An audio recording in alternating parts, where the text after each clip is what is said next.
When you see mind reading in movies or, read about it in sci-fi, it's almost always depicted as this violently intrusive thing. Oh, absolutely. Like someone pressing their fingers to their temples, eyes squeezed shut. Yeah, exactly. They're essentially forcing their way into another person's brain. It's like a mental break-in. Right. It's framed as this struggle for dominance, where the telepath just overpowers the target. Yeah. But when you actually look at ancient traditions that practice these abilities, the methodology is the exact opposite. Yeah. You don't force your way in with a crowbar. You actually just become impossibly, profoundly quiet. Which is wild to think about. And that brings us to today's deep dive.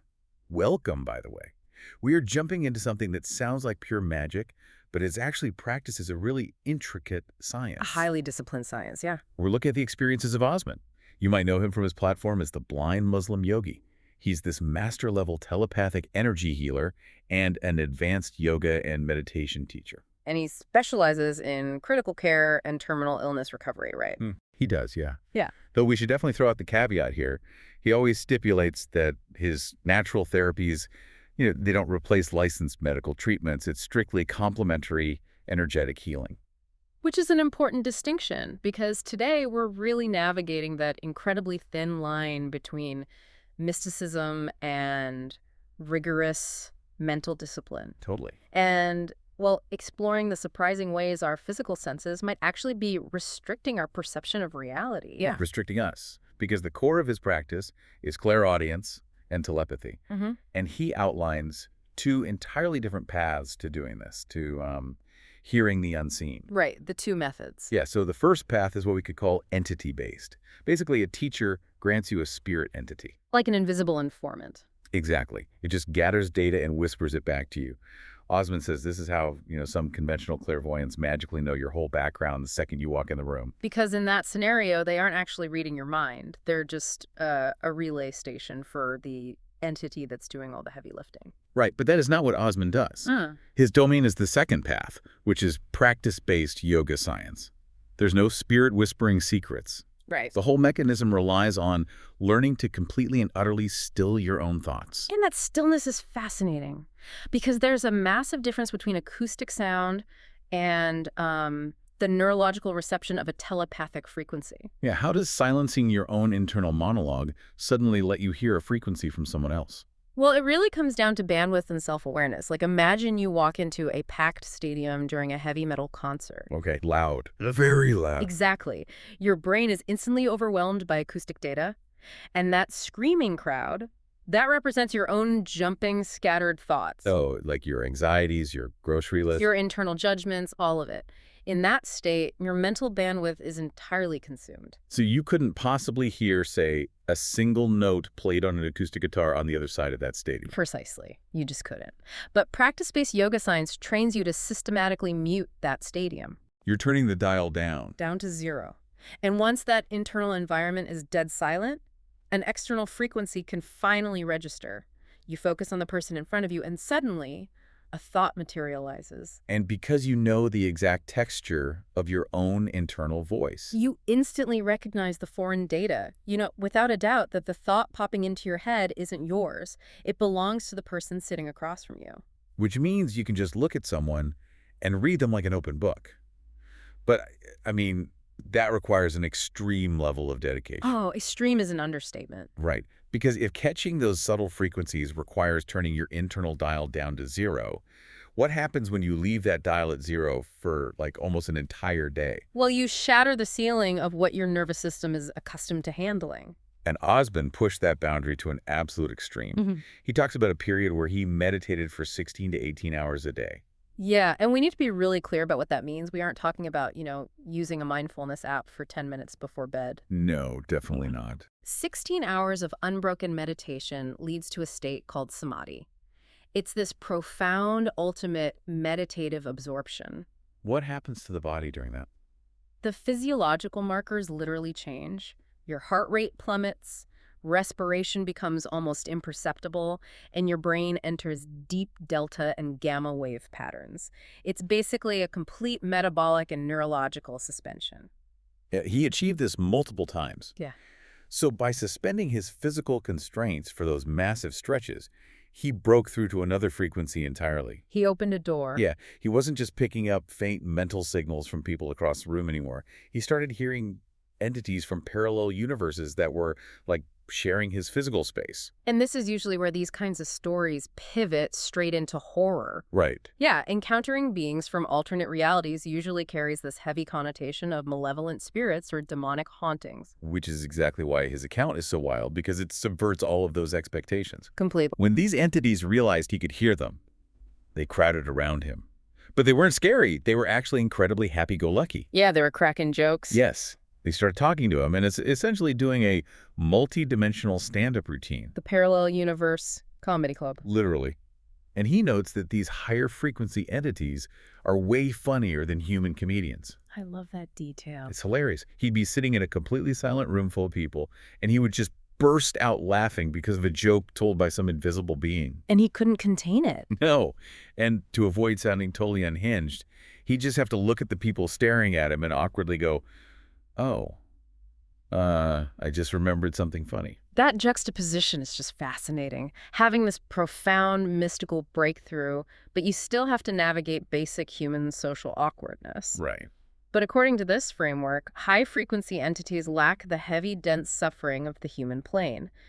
So their baseline state is just joy and humor. Okay, but as fun as that sounds, having a comedy club in your head 24/7 has to be dangerous. Oh, absolutely. Because in any clinical setting, hearing invisible voices isn't a superpower.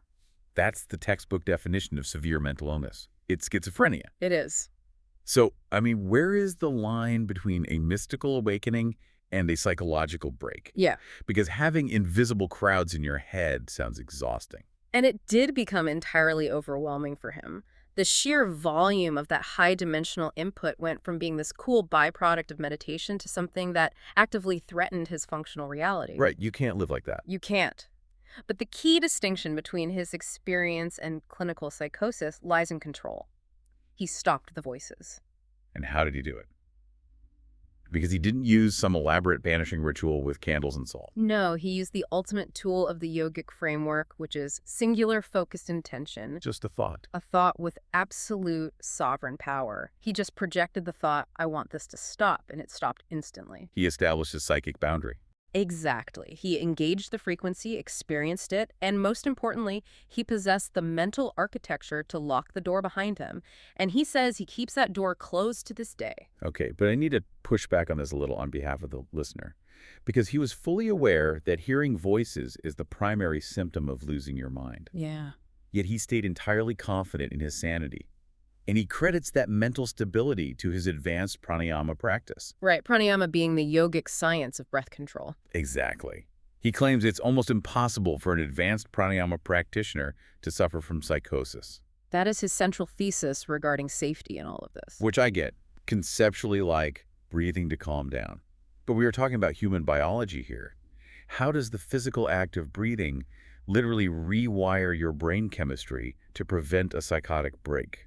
Especially when you're interacting with alternate realities. To understand the physiological mechanism there, you have to look at the vagus nerve and the parasympathetic nervous system. Okay, break that down for us. So, when a person is suddenly flooded with inexplicable sensory data like hearing voices from another dimension, the brain's amygdala instantly triggers a massive panic response. The fight or flight. Exactly. It floods the body with cortisol and adrenaline, and the psychological structure basically crumbles under the weight of that unmanageable terror. That collapse is what often precipitates the psychotic break. The brain literally short circuits out of sheer fear. Yeah, yes. But advanced pranayama isn't just taking deep breaths to relax. It's a systematic, rigorous conditioning of the vagus nerve over years of practice. So it's training the body. It forces the parasympathetic nervous system to maintain total dominance, even under extreme stress. Think of it like installing an industrial-grade surge protector in a house that's only wired for standard voltage. Ah, okay. So the clairaudience, the telepathic frequencies, that's the high voltage electricity. Yes. And if you surge high voltage energy into a fragile, unconditioned nervous system, the wires melt. The system crashes. But Osman had spent years building the biological infrastructure. The surge protector. Right. He had the surge protector required to process that massive energetic influx without triggering the panic response. His body was physically trained to handle the psychological weight of the supernatural. Which perfectly explains his heavy criticism of those cold turkey awakening methods. Yeah, he really warns against teachers who claim they can magically pop open your third eye in a single weekend retreat. It's deeply irresponsible from his perspective, because they throw you into the deep end of these high-voltage frequencies, but you haven't installed the surge protector. You don't have the hardware for the software. Exactly. If the third eye is ripped open without that physiological grounding, the practitioner has no defense mechanism. They're flooded with data they can't process, and worse, they can't turn it off. Which is why his own teaching methodology is super incremental. He teaches just 20 to 30 minutes of practice a day. Right, you activate the intuition slowly. Yeah, giving your biological hardware time to naturally adapt to the increased bandwidth. It's sustainable, integrated expansion. It ensures the mind stays completely tethered to reality. So Osman survived the depths of clairaudience, built his biological defenses, and used focused intention to shut off the cosmic voices so he can have some peace. Yes. But then in 2023, the external world went dark for him.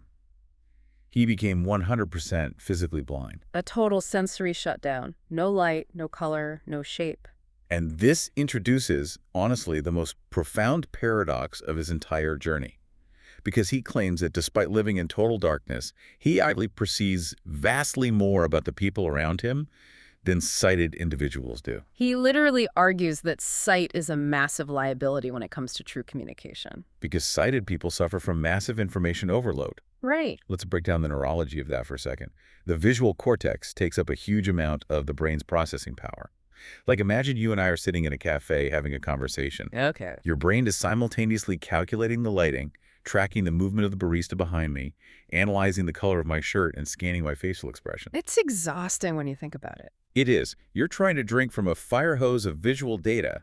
At the exact same moment, you're trying to comprehend the actual sentence I'm speaking. But because Osman is physically blind, that fire hose is completely shut off. Gone.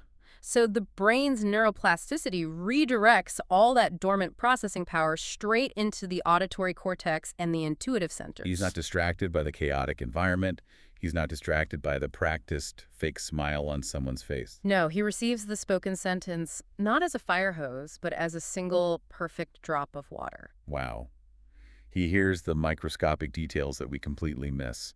The slight tremor in a breath, the micro-intonations, the exact pacing of the syllables. Which is why he issues that stark warning. Yes. He says you have to be incredibly careful when speaking to a blind person because they will read your mind almost instantly. It's a mechanical certainty. Like, a sighted person might try to project confidence, right? Or fake a specific emotion. They'll arrange their face into a sympathetic expression. But Osman isn't looking at your face. Exactly. He's analyzing the auditory input with hyper-focused precision, so he instantly detects the dissonance. He catches the exact mismatch between the emotional truth of your internal state and the fabricated tone you're attempting to project. He catches the lie. He summarizes this so perfectly. He says, "Jack of all trades, master of none."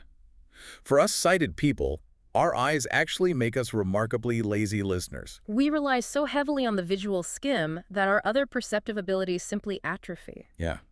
Losing his sight forced Osman into absolute mastery over his auditory and energetic perception. And there's a really striking symmetry here when you trace it back to the core mechanism of his yoga practice. How so? Well, the entire purpose of meditating for 18 hours a day was to force a stillness upon the mind, right? He had to block out the internal noise to find the truth. Oh, wow. Physical blindness essentially enforced a permanent stillness upon his external world. The visual noise was muted permanently. And in that ultimate visual silence, he found a continuous, uninterrupted connection to the deeper, energetic reality. He describes his daily experience as infinitely richer now, without sight. Because he's constantly engaging with the profound depths of human interaction, rather than just scanning the shallow visual surface. Exactly. Man, we have covered a staggering amount of ground today. We really have. We fundamentally redefined mind reading. It's not an aggressive invasion. It's the supreme discipline of silencing your own internal monologue so you can actually hear the subtle frequencies of others. And we navigated the extreme thresholds of meditation, seeing how Osman had to utilize sovereign intention to shut out that multidimensional comedy club. We looked at the vital physiological mechanics of pranayama too, understanding how breath control acts as an essential biological surge protector. guarding the mind against psychosis when interacting with those high-voltage energetic realms. And finally, we saw how the profound loss of physical sight stripped away the distraction of the visual world, granting him this unparalleled, hyper-focused perception of truth. It really forces us to entirely reevaluate our relationship with the senses we just take for granted. It does. And I have a challenge for you. As you move through the rest of your day, think about the very next conversation you engage in. Are you genuinely hearing the emotional and energetic truth of the person standing across from you? Or are you just distracted? Right. Is your brain just drowning in the visual fire hose of the environment, their clothes, and the expressions they're faking? Try, just for a moment, to close your eyes, turn down the visual noise, and listen strictly to the micro-intonations underneath the words. Osman's story leaves us with a terrifying but liberating question. If you learn to turn down the noise and realize that not every thought in your head is yours, whose thoughts have you been listening to all day? That is the question. And more importantly, do you have the discipline to hit mute?